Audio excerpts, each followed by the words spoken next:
Aujourd'hui, on va voir la zone de présentation totale dans Motion. La zone de présentation totale est une des options d'affichage que vous trouverez ici en haut à droite du canevas, dans Présentation, puis dans la dernière section en bas, Afficher zone de présentation totale, raccourci Shift-V. Pour comprendre son utilité, voici un projet avec deux groupes, un background qui affiche la couleur d'arrière-plan et un groupe Ent.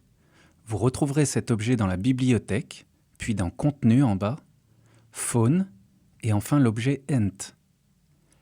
La fourmi est composée de plusieurs éléments et est animée comme on le voit si je lis la séquence.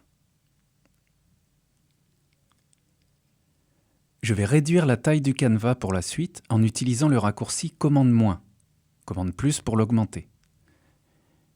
J'aimerais que la fourmi rentre ici dans le canevas et le traverse en diagonale pour ressortir ici. Sélectionnez le groupe. Dans l'inspecteur, onglet Propriétés, rentrons une valeur de -50 à sa rotation des Z pour lui donner la bonne inclinaison. Utilisez ensuite le raccourci FN flèche de gauche pour caler votre tête de lecture au début du projet ou à la main dans la timeline. Je positionne la fourmi ici et enregistre un premier point clé sur le paramètre position XY dans l'inspecteur. Déplaçons ensuite la tête de lecture à la fin du projet. Raccourci FN flèche de droite cette fois-ci.